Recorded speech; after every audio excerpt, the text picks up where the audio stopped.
ASDIP analysis includes the seismic load generation per ASCE 7 provisions.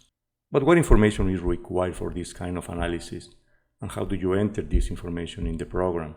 How do you interpret the results? This is Javier Encinas, and today I'm going to present a step-by-step example for the seismic load generation of a multi-story building. Let's get started. As an example, let's consider the 14-story building. It's located in a seismic class D.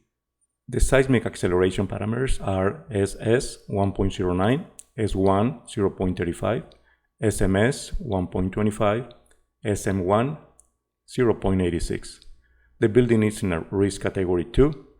The seismic fall resistance system is a building frame system with special reinforced concrete shear walls. Based on this information, we need to calculate the story shears and also the diaphragm story forces. To do this, we will use the seismic load generation module in ASDIP analysis. Let's go there.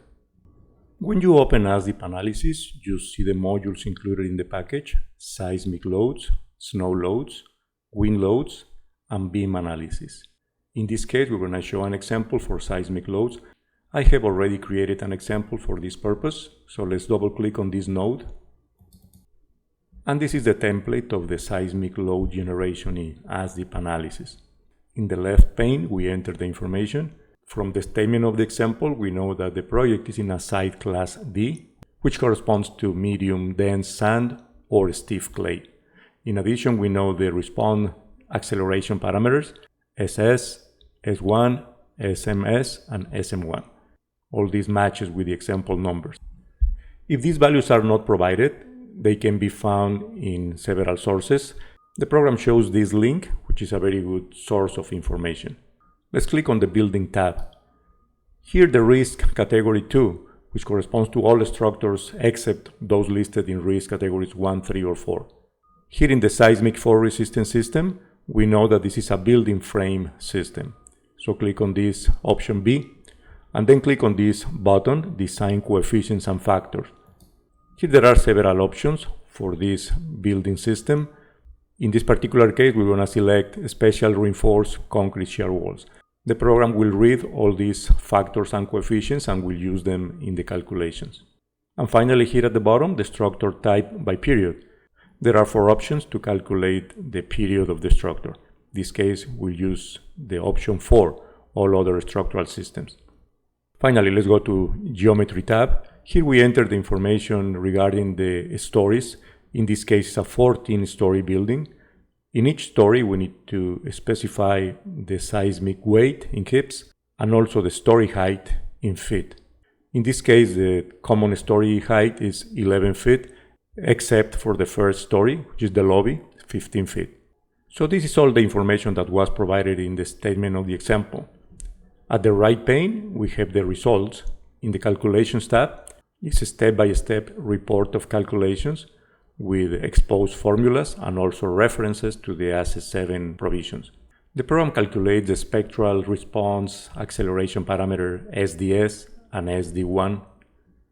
With this information, the program finds the seismic design category. In this case, it's seismic design category D. And then based on the seismic response resistance system, the program reads several coefficients from the database, particularly the coefficient R6. Also, there may be some limitations for this structural system. The program reads all that and checks the limitations. Then the program performs the equivalent lateral force procedure in the ASCE 7. The program calculates the fundamental period of the structure and calculates the seismic response coefficient. With that information, the program calculates the seismic base shear and then proceeds to distribute that force in the different stories. The vertical distribution is shown in this table, where the program calculates the story lateral force, the story shear, and the story moment. Finally, the software calculates the seismic diaphragm forces per story.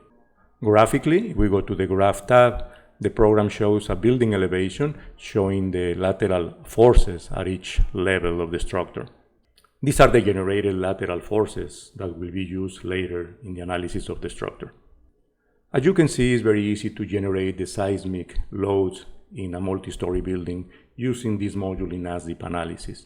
We were able to generate the loads in just a few minutes that otherwise could take much longer if you do it by hand. If you like the software, please visit the website www.asdipsoft.com and download the free 15-day trial. Please subscribe to the channel if you want to receive notifications in the future for similar videos. Thank you for your attention.